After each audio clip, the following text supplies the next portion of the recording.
একদিন একটা ঘোড়া গেল সমুদ্রের পাড়ে ঘুরতে, কিন্তু হঠাৎ করে পা পিছলাই গেল পইরা। আশেপাশে দেখে যে খালি শার্ক আর শার্ক। ও মাই গড!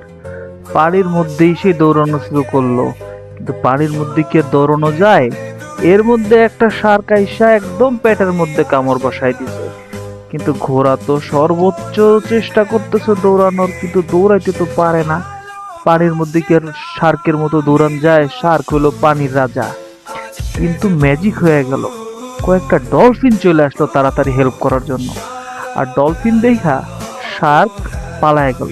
ডলফিন গুলা ঘোড়াটারে বলল, আরে বড় ভাই, সমস্যা নাই, আমরা চলে আইছি। তোমার বাড়ি কই আমারে কও, তাড়াতাড়ি পৌঁছাই দেই। তারপরে ডলফিন গুলা ঘোড়াটারে নিয়ে আস্তে ধীরে তীরে নিয়ে পৌঁছাইলো। আর ওইদিকে যে ঘোড়ার মালিক, সে তো ঘোড়ারে খুঁজতেছে যে আমার ঘোড়া কই গেল। তো দেখেছে ঘোড়া সমুদ্রের পাড়ে চলে আইছে, আর দেখে খুব খুশি হয়ে গেল, ঘোড়ার আদর করা শুরু করলো। আর ডলফিন গুলারে কইলো, ভাই তোমরা যা করলা, তোমাকে ঋণ আমি চিরদিন মনে রাখবো। নাও কটা মাছ খায়া যাও। আর যে ঘটনা হইছে আমি ব্যাপারটা দেখতেছি, দাঁড়াও। তো দেখলো যে ঘোড়ার পেটে কামড়, আর মাথাটা গেল গরম হইয়া।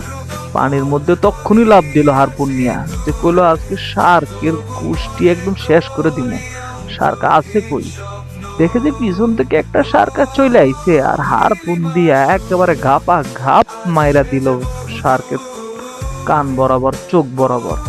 একেবারে মাইর খেয়ে সব শার্ক পালাইছে, ছোট বড় যা ছিল। মানে আশেপাশ দিয়া একদম শার্ক মুক্ত এলাকা হয়ে গেছে। এই দেখা ডলফিনরা তো চলে আইছে যে, ভাই এতদিন যে সমস্যায় ছিলাম, আজ তুমি সমস্যা মুক্ত করে দিলা, থ্যাংক ইউ।